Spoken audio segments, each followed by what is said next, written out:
محمد علی صاحب، افغانستان سے متعلق بھی جو پریس کانفرنس میں گفتگو کی ہے D G I S P R نے، انہوں نے کہا کہ جب سے افغانستان میں حکومت آئی ہے فتنۃ الخوارج اور دہشت گردوں کی سہولت کاری بڑھ چکی ہے، اور یہ بھی کہا ہے انہوں نے کہ دو برادر ممالک میں غلط فہمیاں پیدا کر کے رکھنا ڈالنے والے خیالی دنیا میں رہتے ہیں، چاہتے ہیں کہ افغان حکومت فتنۃ الخوارج کو پاکستان پر فوقیت نہ دے۔ اس پر آپ کیا کہیں گے؟ لیکن میں سمجھتا ہوں کہ آج کافی عرصے کے بعد فوج کے ترجمان کی جانب سے ایک مثبت پیغام دیا گیا ہے۔ میں سمجھتا ہوں کہ یہ ایک اسٹریٹجک سگنل ہے کابل انتظامیہ کی قیادت کے لیے فوج کے ترجمان کی جانب سے کہ پاکستان اور افغانستان کے جو عوام ہیں وہ ہزاروں سال سے ایک دوسرے کے بہت قریب رہے ہیں، بہت ان کے برادرانہ رواسم ہیں۔ پاکستان نے پچھلے 45 سال میں جتنی قربانیاں افغان بھائیوں کے لیے دی ہیں، جتنی دلیہ دوری کا ثبوت دیا ہے، اس کی میرے خیال میں تاریخ میں مثال صرف مواقعات مدینہ کے موقع پہ ملتی ہے۔ تو اگر کچھ عناصر ایسے ہیں جو کہ دہشت گرد ہیں اور اس ہماری خیر سگالی اور محبت کے جذبات کو غلط انداز میں اپنے ایجنڈے کے لیے استعمال کرنے کی کوشش کر رہے ہیں، دونوں ممالک اور عوام کے درمیان غلط فہمیاں پیدا کرنا چاہتے ہیں اور ہماری خیر سگالی کو مس انٹرپریٹ اور اوور ایسٹیمیٹ کر کے پاکستان کے اندر بلیک اکانومی، دہشت گردی، کرائم کا سسٹم چلانا چاہتے ہیں، تو یقینی طور پہ پاکستان تو اپنی قومی سلامتی کی ذمہ داری کے طور پہ اس کی بالکل اجازت نہیں دے سکتا، لیکن ساتھ ہی ساتھ ہمیں افغان حکومت سے بھی یہ توقع ہے کہ خود اپنے قومی سلامتی کے مفاد میں اپنے ملک کی سلامتی، ترقی اور خوشحالی اور استحکام کے تقاضوں کو مد نظر رکھتے ہوئے ان دہشت گرد اور جرائم پیشہ افراد کی اپنی سرحدوں کے اندر بھی وہ بہتری کریں، تاکہ نہ صرف ان کا ملک مزید مستحکم ہو سکے، مزید محفوظ ہو سکے، بلکہ عالمی برادری کے بھی اعتماد میں اضافہ ہو، جس کے نتیجے میں ان کے لیے مزید لیجیٹیمیسی، ریکوگنیشن اور انویسٹمنٹ کے مواقع میسر آئیں گے۔ محمد علی صاحب، D G I S P R نے پاک فوج کے سیاست میں کردار کے بات کی بھی نفی کی ہے۔ انہوں نے کہا ہے کہ پاک فوج ایک قومی فوج ہے جس کا کوئی سیاسی ایجنڈا نہیں ہے، اور پاک فوج نہ کسی جماعت کے خلاف ہے اور نہ کسی کی سیاسی جماعت کی طرفدار ہے۔ اس پر کیا کہیں گے؟ بہت واضح پیغام دینا اس لیے بھی ضروری تھا کہ بہت سی جگہ قیاس آرائیہ اور چہمگوئیاں یہ کی جاتی ہیں کہ فوج فلانا جماعت کے ساتھ ہمدردی رکھتی ہے، فلانا کے خلاف ہے، تو یہ واضح پیغام دینا بہت ضروری تھا کہ ایک ریاست کے ایک اہم ستون کی حیثیت سے فوج جو ہے وہ تمام سیاسی جماعتوں کو جو کہ آئین اور قانون کے دائرے میں رہتے ہوئے قومی سلامتی کا احترام کرتی ہیں، اپنے عوام کے مسائل حل کرنے کی قانونی اور آئینی انداز میں کوشش کرتی ہیں، ان کا فوج احترام کرتی ہے اور وہ کسی سیاسی جماعت کے اور کسی نظریے یا کسی مخصوص جماعت سے ہمدردی یا مخالفت نہیں رکھتی۔ ہاں، البتہ اس میں یہ سمجھنا ضروری ہے کہ اگر کوئی جماعت یا گروہ ایسی ہے جو کہ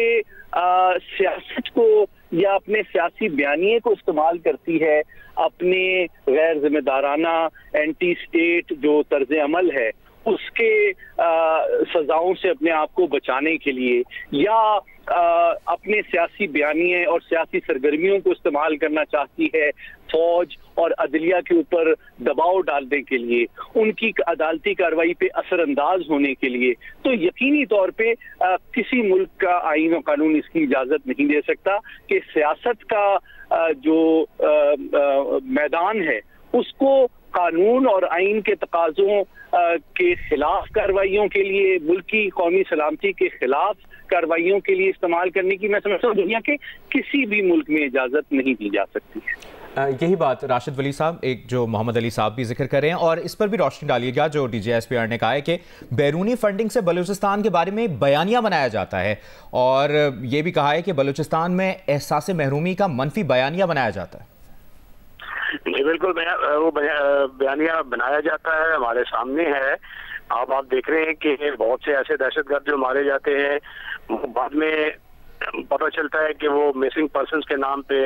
ان کے نام پہ وہ ایجیٹیشن ہو رہی ہے۔ دو تین آپ کو اگزامپلز ابھی کلیئرلی پچھلے دنوں پتہ چلی تھی کہ جو سٹ ان ہوئے اور اس میں مسنگ پرسنز کے نام لیے گئے، ان میں سے ایک تو یہ ایف سی کے کیمپ پہ جو حملہ ہوا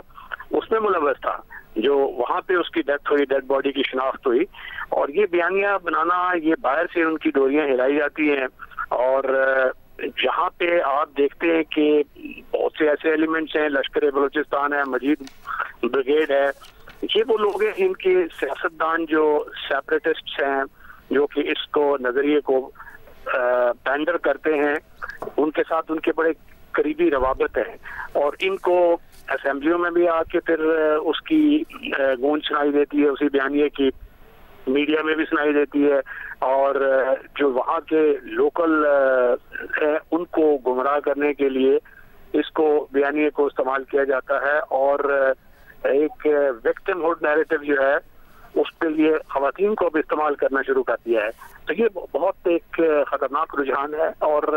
اس پہ تمام ذمہ داری ان ایلیمنٹس کی آتی ہے جو کہ اسٹیٹ کے میڈیا یا اسٹیٹ کی وہ اس سے وابستہ ہوں اکیڈیمیا سے،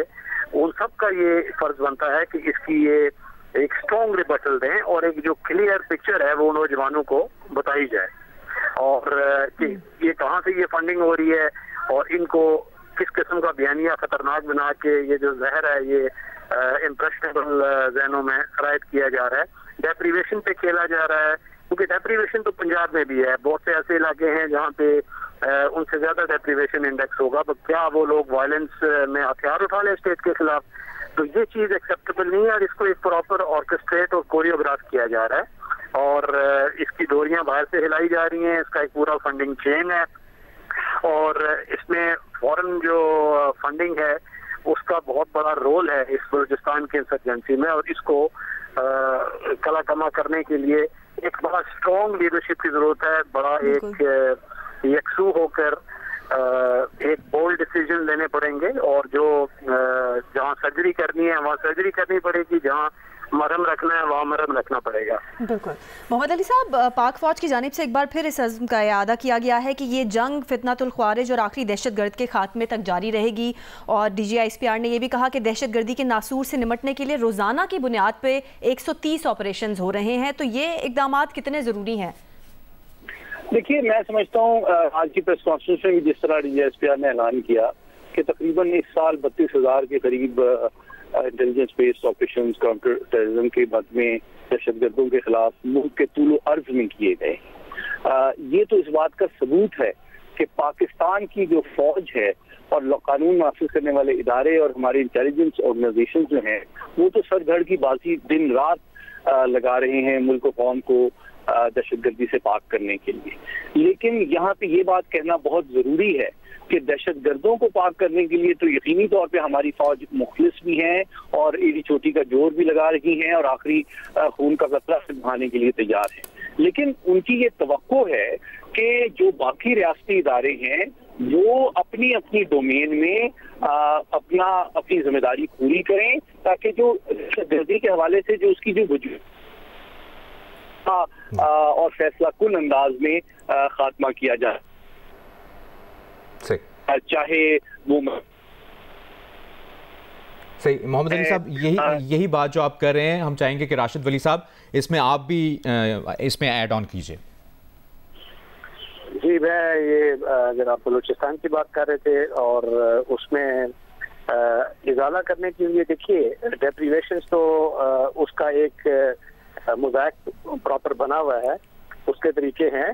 ڈیولپمنٹ بھی ہو رہی ہے، لوگوں کو اسپیسیفک جو ان کی گریونسز ہیں اس کا ازالہ بھی کیا جا رہا ہے اور ان کو مین اسٹریم میں شامل بھی کیا جا رہا ہے، اور ایک مڈل کلاس بڑھ رہی ہے. دیکھیے، ایک نظام ختم ہو رہا ہے، ایک نظام آ رہا ہے، اور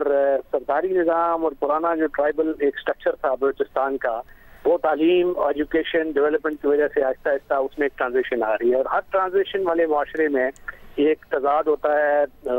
جدلیاتی تضاد ہوتا ہے، کانفلکٹ ہوتا ہے، اس میں بہت سی فورسز ہوتی ہیں جو متصادم ہوتی ہیں. اب یہ پرانے آرڈر اور نئے آرڈر کی بھی لڑائی ہے، اور اس میں یہ جو فورن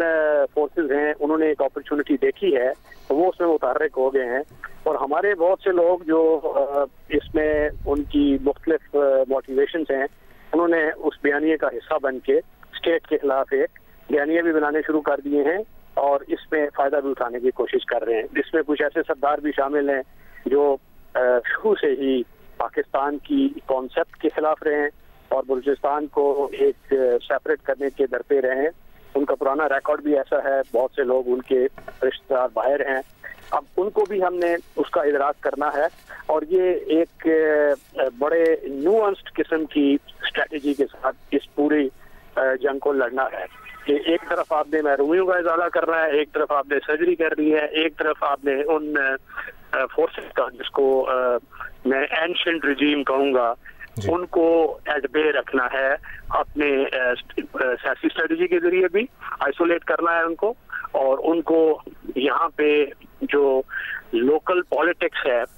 اس کو بھی انکلوسیو کر کے، تاکہ لوگ ڈیولپمنٹس دیکھیں، میرٹ پہ ہو رہی ہے، جابز میرٹ پہ مل رہے ہیں، جو ثمرات ہیں ڈیولپمنٹ کے وہ لوگوں کو جا رہے ہیں اور وہ سردار کی جیب میں نہیں جا رہے یا کہیں اور وہ کرپشن کے زد میں نہیں آ رہے. تو یہ سب کام اگر ہوں گے، یقینی طور پر راشد غنی صاحب یہ وہی کامیابیاں ہیں جس کی وجہ سے D G I S P R نے بھی جس کا ذکر کیا کہ پاکستان میں کوئی نو گو ایریا نہیں ہے اور فوج اور قانون نافذ کرنے والے اداروں نے 46,000 مربع کلومیٹر کا علاقہ دہشت گردوں سے کلیئر کرا ہے. بڑی ایک کامیابی ہے، اور یہ اس کا سارا کریڈٹ ان آرم فورسز کو جاتا ہے. قیمتی جانوں کا وہ نذرانہ دے کے ہر انچ ہم نے واگزار کرائی ہے، اور اتنے بڑے علاقے کو ان دہشت گردوں کے چنگل سے آزاد کرانا جبکہ ان کی فورن فنڈنگ بھی جاری تھی، اٹ از ویری کریڈیبل. صحیح. محمد علی صاحب، اگر آپ ہمیں سن پا رہے ہیں تو آپ سے بھی یہی بات کہ جس طرح آپ نے بھی ذکر کیا 30,000 سے زائد آپریشنز کیے گئے اور یقینی طور پر پاک فوج کو بہت کامیابیاں ملی ہیں، اور اسی کا یہ نتیجہ ہے کہ آج پاکستان میں کوئی نو گو ایریا نہیں ہے. اور جس طرح ہم ذکر بھی کریں کہ D G I S P R نے کہا کہ فوج اور قانون نافذ کرنے والے اداروں نے 46,000 مربع کلومیٹر کا علاقہ دہشت گردوں سے کلیئر کرایا ہے. دیکھیے، میں نے جس طرح پہلے گزارش کی کہ پاک فوج تو ہمارا ہراول دستہ ہے، اور تمام پاکستان کے قومی سلامتی کے جو چیلنجز ہیں، چاہے وہ روایتی نوعیت کے ہوں، غیر روایتی نوعیت کے ہوں، سرحدوں کے اندر ہوں، سرحدوں کے باہر ہوں، میں سمجھتا ہوں پاکستان قوم بھی خوش نصیب ہے کہ اتنی پروفیشنل موٹیویٹڈ جو ہے ہماری افواج ہیں. لیکن اس میں بڑا ضروری ہے کہ ان کی جو کامیابیاں ہیں ان کو دیرپا انداز میں قومی سلامتی، استحکام اور ترقی کے سفر